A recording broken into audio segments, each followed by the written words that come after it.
Dear students, welcome to today's lecture on Leontif input-output model. In this model, there are n industries, industry 1, industry 2, industry 3, up to industry n. Each industry is producing some output. For example, industry 1 is producing this much units of its output. Industry 2 is producing this much units of its output. Industry 3 is producing this much units of its output, and so on.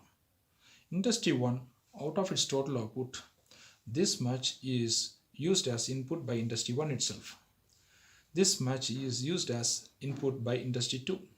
This much is used as input by industry 3. This much is used as input by industry n.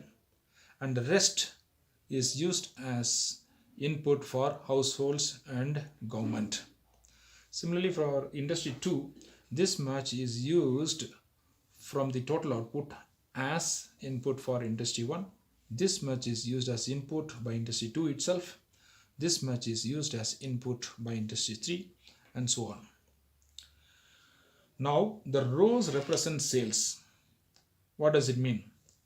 Industry 1 is selling this much to itself. Industry 1 is selling this much to industry 2. Industry 1 is selling this much to industry 3, and so on. So, row represents selling by the respective industries.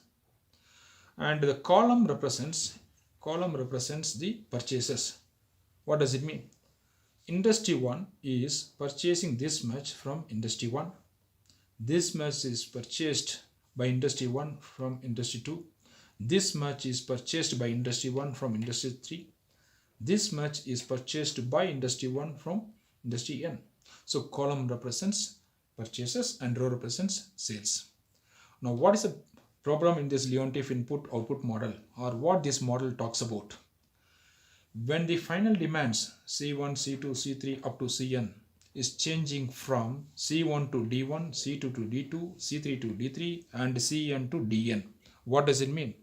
When the final demand, which is a demand by the government, is changing from the old demand to the new demand, how much these things should be produced to meet this new demand?